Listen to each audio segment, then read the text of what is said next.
be forever on fire. ಇನ್ನು ಇಂದು ದೇಶದಲ್ಲಿ ಲೋಕಸಭೆಯಲ್ಲಿ ಮಹತ್ವದ ಬಿಲ್ ಮಂಡನೆ ಆಗುತ್ತೆ. ಒಂದು ದೇಶ ಒಂದು ಚುನಾವಣೆ ಮಸೂದೆ ಮಂಡನೆಗೆ ಸಿದ್ಧತೆ ಮಾಡಿಕೊಳ್ಳಲಾಗ್ತಾ ಇದೆ. ಇನ್ನು ಬಿಲ್ ಮಂಡಿಸೋದಕ್ಕೆ ಅಂತ ಕಾನೂನು ಸಚಿವ ಅರ್ಜುನ್ ರಾಮ್ ಮೇಘವಾಲ್ ತಯಾರಿ ಮಾಡಿಕೊಂಡಿದ್ದಾರೆ. ಇನ್ನು ದೇಶದಲ್ಲಿ ನಿರಂತರವಾಗಿ ಇಂತಹದ್ದೊಂದು ಚರ್ಚೆ ಕೂಡ ನಡೀತಾ ಇತ್ತು. ಒಂದು ದೇಶ ಒಂದು ಚುನಾವಣೆ ನಡೆಸಬೇಕು, ಆ ರೀತಿಯಾದಂತಹ ಒಂದು ಕಾನೂನು ಬರಬೇಕು ಅಂತ ಸಾಕಷ್ಟು ಚರ್ಚೆಗಳು ಕೂಡ ಆಗ್ತಾ ಇತ್ತು. ಇನ್ನು ಬಿಲ್ ಮಂಡಿಸೋದಕ್ಕೆ ಅಂತ ಕಾನೂನು ಸಚಿವ ಅರ್ಜುನ್ ರಾಮ್ ಮೇಘವಾಲ್ ತಯಾರಿ ಕೂಡ ಮಾಡ್ಕೊಳ್ತಾ ಇದ್ದಾರೆ. ಜಂಟಿ ಸಂಸದೀಯ ಸಮಿತಿಗೆ ಇದನ್ನು ವಹಿಸುವಂತಹ ಸಾಧ್ಯತೆ ಕೂಡ ಇದೆ. ಕಳೆದ ವಾರ ಮಸೂದೆ ಜಾರಿ ಮಾಡೋದಕ್ಕೆ ಒಪ್ಪಿಗೆ ಕೂಡ ಕೇಂದ್ರ ಸರ್ಕಾರ ಕೊಟ್ಟಿತ್ತು. ಸಚಿವ ಸಂಪುಟ, ವಿಧಾನಸಭೆ, ಲೋಕಸಭೆಗೆ ಏಕಕಾಲಕ್ಕೆ ಚುನಾವಣೆ ನಡೆಸೋದಕ್ಕೆ ಅಂತ ಈ ಬಿಲ್ ಮಂಡನೆ ಮಾಡೋದಕ್ಕೆ ಕೇಂದ್ರ ಮುಂದಾಗ್ತಾ ಇದೆ. ಮಾಜಿ ರಾಷ್ಟ್ರಪತಿ ರಾಮನಾಥ್ ಕೋವಿಂದ್ ಸಮಿತಿ ಹಲವಾರು ಶಿಫಾರಸುಗಳನ್ನು ಕೂಡ ಮಾಡಿತ್ತು. ಈ ಶಿಫಾರಸುಗಳನ್ನು ಗಮನದಲ್ಲಿ ಇಟ್ಕೊಂಡು ಆಯಿತು, ಒನ್ ನೇಷನ್ ಒನ್ ಎಲೆಕ್ಷನ್ ಅನ್ನುವಂತಹ ಒಂದು ಪರಿಕಲ್ಪನೆ ಏನಿದೆ ಅದನ್ನು ಕಾನೂನಿನ ಮೂಲಕವಾಗಿ ಆ ನೀತಿಯನ್ನು ತರೋದಕ್ಕೆ ಅಂತ ಕೇಂದ್ರ ಸರ್ಕಾರ ಮುಂದಾಗ್ತಾ ಇದೆ.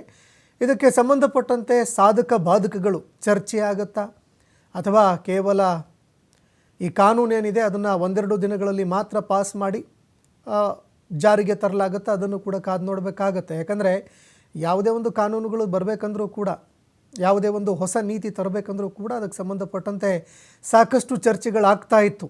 ಅದು ಲೋಕಸಭೆ ಇರಲಿ, ವಿಧಾನಸಭೆ ಇರಲಿ, ವಿಪಕ್ಷಗಳ ನಾಯಕರು, ಅದೇ ರೀತಿಯಾಗಿ ಎಲ್ಲ ಸಂಸದರಿಗೂ ಕೂಡ ಮಾತನಾಡೋದಕ್ಕೆ ಅವಕಾಶವನ್ನು ಕಲ್ಪಿಸಿಕೊಡಲಾಗ್ತಾ ಇತ್ತು. ಇನ್ನು ಕಳೆದ ಹಲವಾರು ವರ್ಷಗಳಿಂದ ಯಾವುದೇ ಒಂದು ಹೊಸ ನೀತಿಗಳ ಬಗ್ಗೆ ಚರ್ಚೆಗೆ ಅವಕಾಶಗಳು ಸಿಗ್ತಿಲ್ಲ.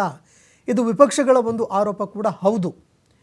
ಅದು ಕೃಷಿ ಕಾನೂನುಗಳಾಗಿರಬಹುದು ಅಥವಾ ಇನ್ನಿತರ ಕಾನೂನುಗಳನ್ನು ಜಾರಿ ಮಾಡುವಂತಹ ಒಂದು ಸಂದರ್ಭದಲ್ಲೂ ಕೂಡ ಆಗಿರಬಹುದು. ಯಾವುದೇ ಒಂದು ಚರ್ಚೆಗಳಿಗೆ ಅವಕಾಶವನ್ನು ಮಾಡಿಕೊಡಲಾಗ್ತಿರಲಿಲ್ಲ.